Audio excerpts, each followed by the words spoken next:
और क्लिष्टेषु जीवेषु कृपा परत्वम, जब दुखियों पर दया आएगी तो हिंसा अपने आप समाप्त हो जाएगी। इस प्रकार में जितेंद्र बंटी जैन भोपाल से पूछते हैं, गुरु के चरणों में तिवार नमोस्तु। महाराज जी, हम जिनेंद्र भगवान का जब अभिषेक करते समय कलश को दोनों हाथों से पकड़ना चाहिए या एक हाथ से ही कलश को ढाल देना चाहिए?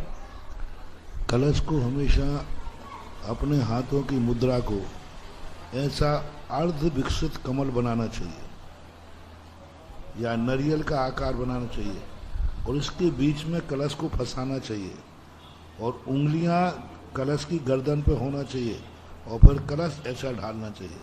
कलश ढालने की विधि ये है, देखो फिर से देखो, यूं ये पोला है, इसके बीच में यहाँ कलश फंसा लीजिए और उंगलियां गर्दन पे रहे और ऐसे कलश को ले जाकर पहले माथे पे धारण कीजिए, फिर इसको ले जा करके भगवान के ऊपर ऐसे ढालना चाहिए दोनों हाथों से। नूतन जैन दिल्ली से पूछती हैं, नमोस्तु महाराज जी, जैन दर्शन के अनुसार दुर्योधन ने अंत में दीक्षा ली है या युद्ध में वह मारा गया है? दीक्षा का उल्लेख भी मिलता है, इसमें भी जैन दर्शन में दो मत है।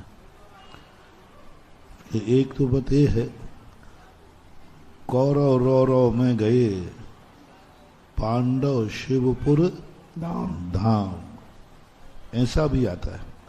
और एक मत में ये है कि दुर्योधन ने, दुशासन ने, इन सब ने दीक्षा लेकर के स्वर्ग आदि को प्राप्त किया है, ऐसा।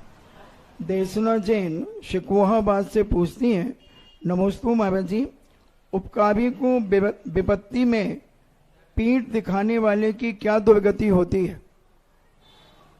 उपकारी को विपत्ति में पीठ दिखाने वाले की क्या दुर्गति होती है? उसकी तो दुर्गति ही दुर्गति होती है। जो अच्छे समय पर साथ रहता है और विपत्ति के समय पर दूर हट जाता है, उसका संपूर्ण पुण्य क्षय हो जाता है और उसका पुण्य ऐसा क्षय होता है कि जब उसके ऊपर संकट आते हैं तो उसको आंसू पोंछने वाला भी नहीं मिलता, किसी को दया भी नहीं आती। उसका कर्म इतना कठोर बना देता है दुनिया को कि उसको देख करके भी लोगों को दया नहीं आती। वो रोएगा, गिड़गिड़ाएगा, सब कुछ, लेकिन दुनिया उस पर दया नहीं करेगी। बोले ये कृतघ्नि है, ये कृतघ्न कहलाते हैं। तो कृतघ्नि व्यक्ति को कभी भी कहीं भी शरण नहीं मिलती है, ऐसा उसका स्वरूप बन जाता है।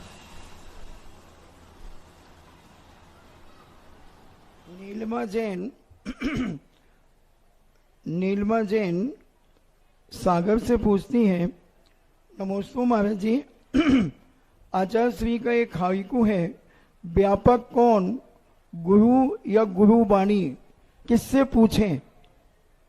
इसमें आचार्य श्री क्या संदेश देना चाहते हैं? व्यापक कौन, गुरु या गुरु वाणी, किससे पूछे? तो गुरु वाणी सदा व्यापक होती है। गुरु व्यापक